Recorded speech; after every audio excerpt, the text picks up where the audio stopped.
Middle East, a modern name for a region shaped by millennia of conflict and faith.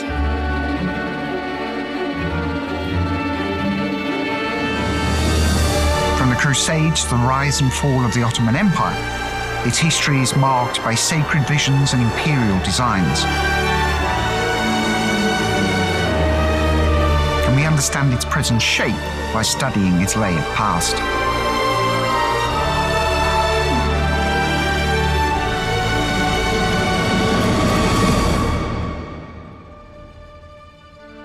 My name is Matthias Asiris, and I'm here with Dr. Elisabeth Kendall, and we are going to discuss militant Islamism with a special focus on the Houthis. Elisabeth, what inspired you to study militant Islamism in the first place? Gosh, this was back in the late 1980s when I was still at school. I noticed from my parents' newspaper that there was an awful lot of trouble going on in the Middle East region. So it was a fairly superficial idea that I had back as a teenager, thinking I'd love to find out more about the roots of the region and why it seems so conflict-ridden today. And so I decided to learn Arabic, and I studied Arabic at university, and then that took me via a circuitous route, first of all through literature and poetry of the Arabic-speaking world. And then after 9/11, I switched focus more to security and militant Islam. So that's how it happened. Why have you found yourself studying the Yemeni context in particular? I felt that the Yemeni context was, number one, quite unstudied relative to other parts of the Middle East, and that there weren't very many people on the ground in Yemen, but for security reasons, accessibility. And so I thought that this would be a great space for me to get into. And of course, a lot of the region's troubles and successes both emanate from that corner of the Arabian Peninsula. So I thought, what better way of really getting under the skin of what's going on than just taking myself there and figuring it all out. And of course, Yemen is so many countries all in one. It's not a natural single country. For years, decades, centuries, it was a patchwork of tribal fiefdoms, sultanates, and imamates, kingdoms, all lumped together today as this thing we call Yemen. And so unpacking all of that was just fascinating. And you also spent quite a lot of time there, traveling in Yemen. And that must have been both, well, security-wise, quite difficult. And how did you do it? How did I do it? Well, of course, I had to ignore all the advice of the Foreign Office and other loved ones.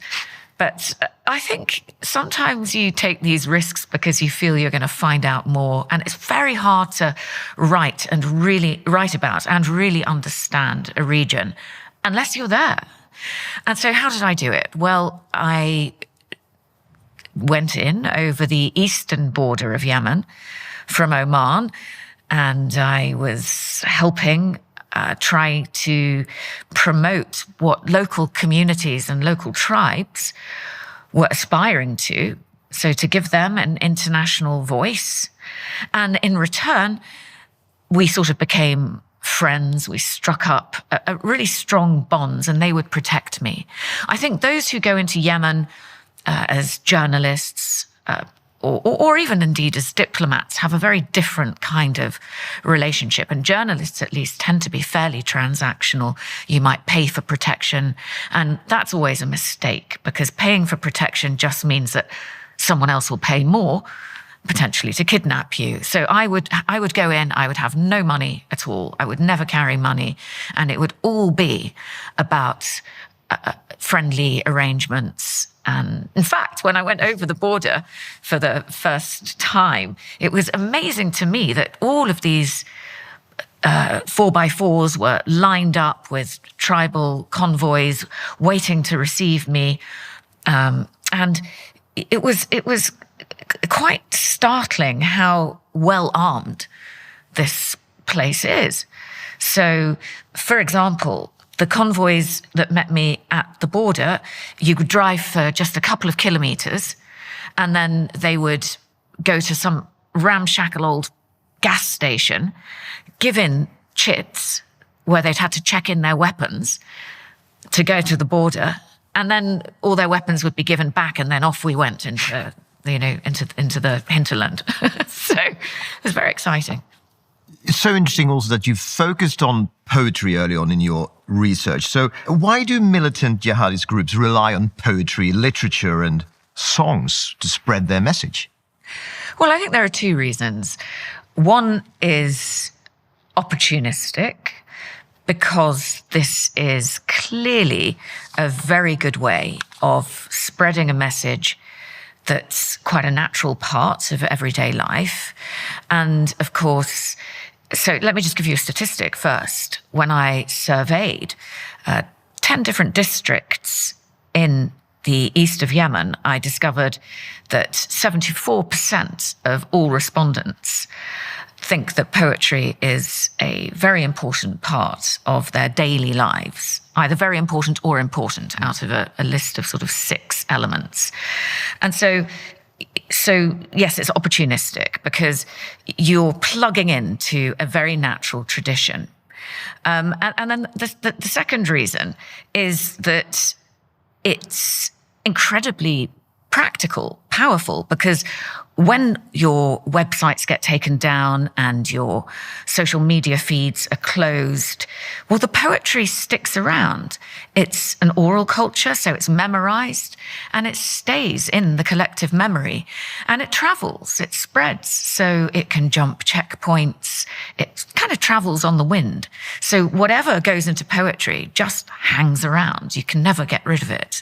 So for those two reasons. How would you judge the quality of the poetry? Well, it varies.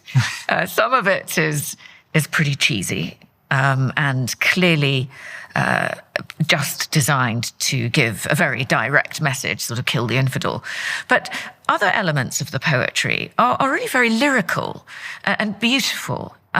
So I think it depends very much on the poets. There were 2 exceptional Al-Qaeda poets in Yemen. Both of them droned around 2015, and they're really sorely missed in the movement. We haven't seen any fabulous poets really emerge since then, although poetry's still all over the movement. They're not quite as gripping. And these 2 guys were very much mourned. I mean, even not that I've been radicalized, but, I kind of missed their poetry. It was so beautiful and incredibly powerful stuff. Have we in the West tend to overemphasize the importance of ideology in driving jihadist movements? Possibly. The ideology is important. And, if you're trying to promote a movement, then those who are your target market like to know that the ideology is there. It needs to be well thought through. And so you might have one of their big jihadi magazines and there'll be dozens of pages of ideology. But in my experience, that's quite often skipped over. And the focus tends to be on the softer parts, the softer culture, and the poetry is particularly powerful. And of course, back in 2015, when I was giving a talk on my research into jihadist poetry to an intelligence audience, they were fascinated by this. They said, God, we never realized the poetry was so important. We haven't really been looking at it. And when we get our translations of the material, because not that many people are operating in the primary source language, that's another problem, they would say, we just get a translation of the ideological stuff, and then perhaps there'll be a sentence which says, oh, and then there were 8 verses of poetry, and then there were 12 lines of poetry, but it won't be translated. And that really misses an essential part of how this all works. And let me give you an example. My research was trying to do something different. Instead of asking, who are the terrorists, where are they, and what are they planning? My research asks, what are they feeling? What's the mood? What are they singing about? And what might that tell us about what they're planning? So I have a slightly less direct approach. Have you come across any attempts to counter the jihadist message by using similar methods, such as songs, poems, or work of literature? Not really. And nor would that necessarily be helpful. I don't think that it's a good idea to have intelligence services sitting in offices with Google Translate or artificial intelligence trying to churn out poetry, because the whole point is that it needs to plug into an authentic movement. But I tell you what we could do. We could, for example, bring together poems that are naturally written by Yemeni or other Arabic-speaking communities, which very often tackle subjects like tolerance or peace, or, let's say, different alternative ways of governance that are not a caliphate, and perhaps magnify them by trying to help them along in promoting their work. So, I mean, that might be one way of doing it, but I certainly wouldn't advise inventing it. How has the message being communicated by jihadist groups, how has it changed over time? You mentioned 9/11. So if you look from 9/11 to the present, has it changed over time? I think the main thing that's changed is the way in which things are communicated. And that means that the communication and the ideologies, the narratives have become far more powerful because they're so instantaneous now. I have an iPhone that's littered with applications. I've got everything, apps from Hoop Messenger to Telegram and everything in between. And they sort of move from app to app. When they get closed down on one, they open on another. And the chats and the flow of information is massive. But I'm not so sure that the core message has changed. They still want the USA and what they would call the Zionists out of the Middle East, out of the lands of Islam, and they would like to rule by Islamic law and preferably with one great big caliphate. So those two sort of core elements haven't changed. So we've heard a lot about the Houthis. We've seen a lot about it in the news. Can you explain the origins of the Houthis? The Houthis are often mistaken to be a tribe. They're not a tribe, but Houthi is a family name. And of course, it goes back to the area that they came from originally. And they are run by a family now, but that doesn't mean that they're just a tribe. In fact, the Houthis hail from the northern highlands of Yemen, which are really difficult terrain. So they're quite a hardened core group. And then they managed to agglomerate themselves around not just a religious ideology, but also a sort of cultural apparatus and also military organization. So they're all of those three things at the same time. Now, they are a Zaydi form of Islam in their core, but that doesn't account for all Houthis. And there are certainly lots of people in the Houthi movement today who are not Zaydis, a branch of Shiism, but different from Iran's branch of Shiism. And in what way is it different? Well, they have a different idea of succession of the original imams. So, for example, in Iran, they sort of believe in, it's called the Twelver Shiism, whereas the Zaydis would be called Fivers. So, I mean, that's a very sort of cosmetic explanation, but it does matter, and it actually means that Zaydi Islam is probably slightly closer to Sunnism. What's interesting today, however, is that we find them becoming more and more extreme in their religious views.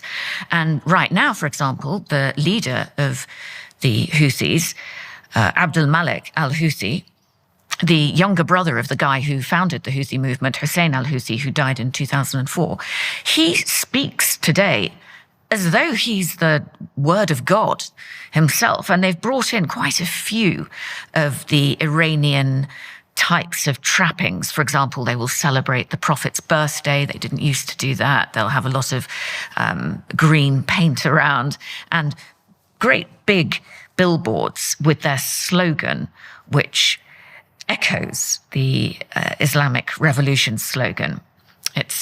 It's basically, Allahu Akbar, followed by Al-Maut l'America, Al-Maut l'Israel, death to America, death to Israel, a curse on the Jews and victory to Islam. So it's a pretty militant movement. Would you say that the Houthis are typical of modern jihadist movements, or in what ways are they unique? Well, they're unique in that jihadist movements are typically thought of to be militant Sunni movements. And of course, the Houthis are mainly a Shi'i movement. So that does split them off from what we would typically think of as Al-Qaeda or ISIS. Yet, I think they are getting quite close in many ways to Al-Qaeda in the Arabian Peninsula. Perhaps this is a different conversation, but typically these would have been arch enemies. And the other difference is that until now, the Houthi movement has not really tried to export its jihad, its war, to Western capitals. So you don't find Houthis recruiting or blowing things up on the streets of Washington, Paris, Brussels, or London. So that's quite different. Why have the Houthis emerged as a significant player in Yemen's civil war? Their war really began in 2004 as a reaction to what they perceived to be their marginalization, religiously, economically, politically. But they did lay down their weapons briefly for what we called the Arab Spring in 2011, 2012.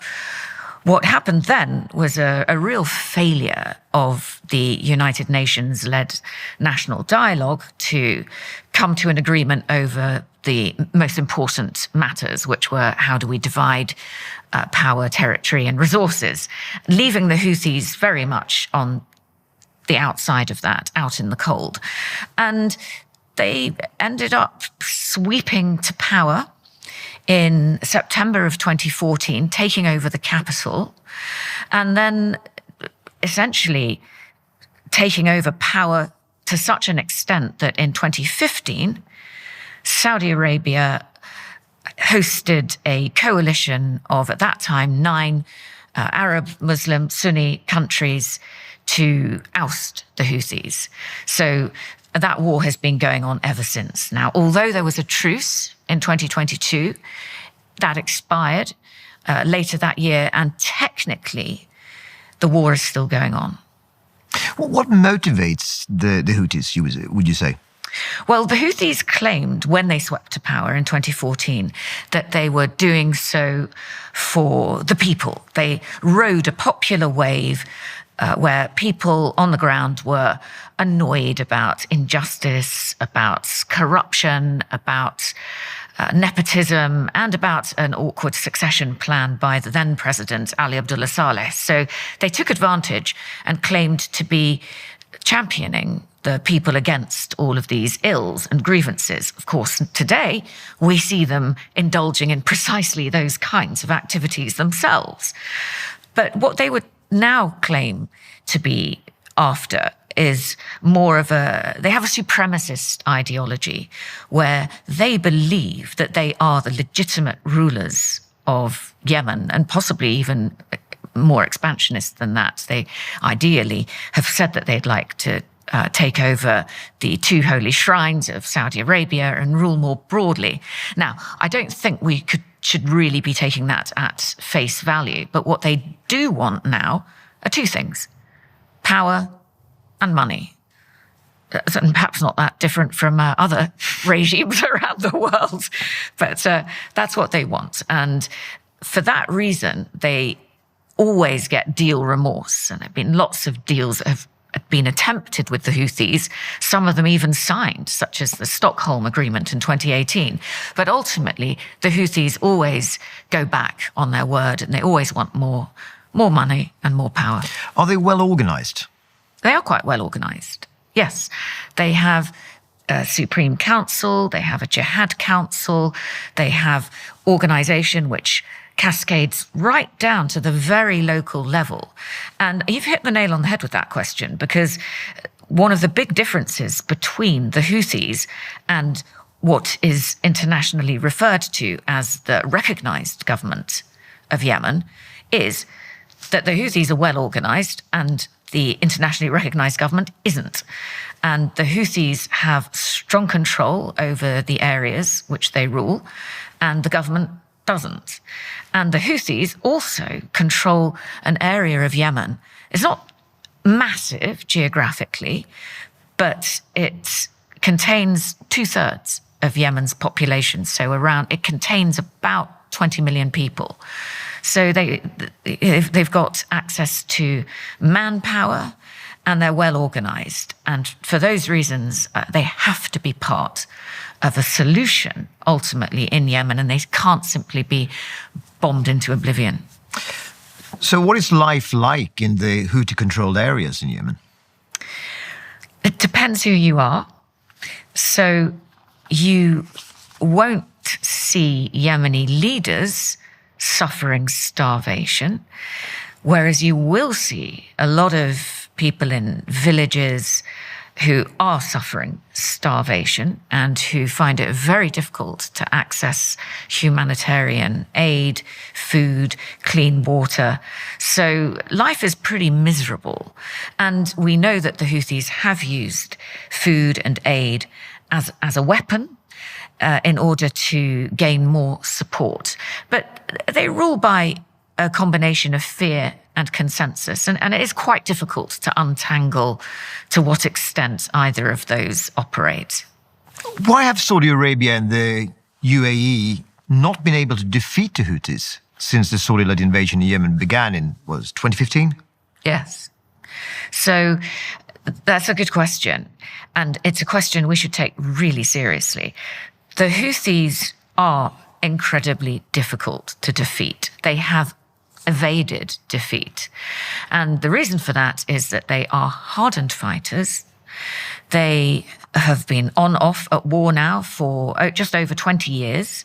So think about this. If you are about 25 years old, let's say, and living in Houthi stronghold areas, you won't have known anything other than war.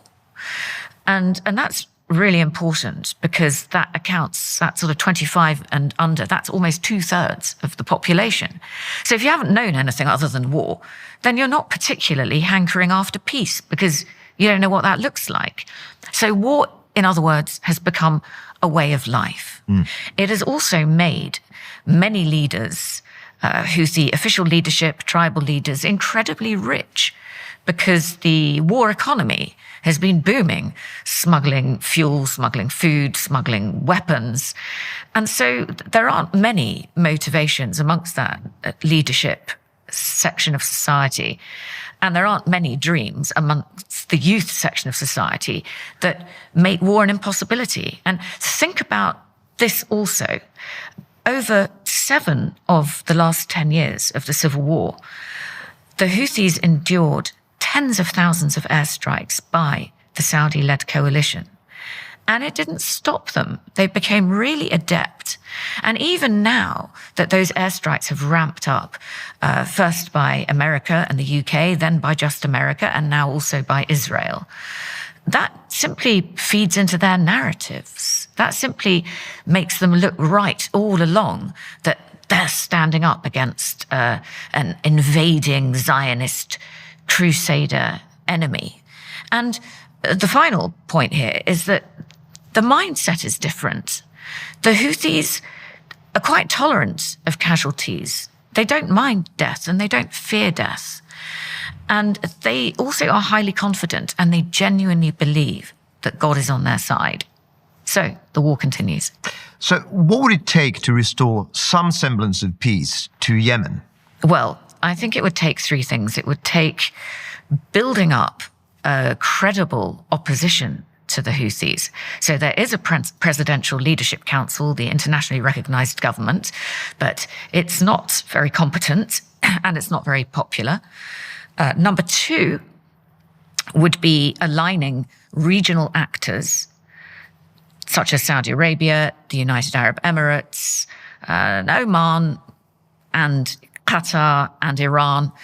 Perhaps a bit wishful thinking, but at least most of those actors to be aligned behind a single solution for Yemen. And number three, it would take breaking apart the Houthis' very strong propaganda apparatus, which is incredibly powerful and means that the war perpetuates.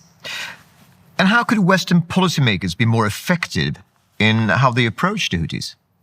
They could be more joined up and they could have longer term planning.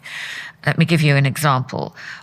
I find it fascinating that the Houthis can still run their own TV channel, their own social media feeds, and they can still put out loads of incredibly powerful videos, poetry, narratives across the media. You know, how is it that we haven't managed to stop that?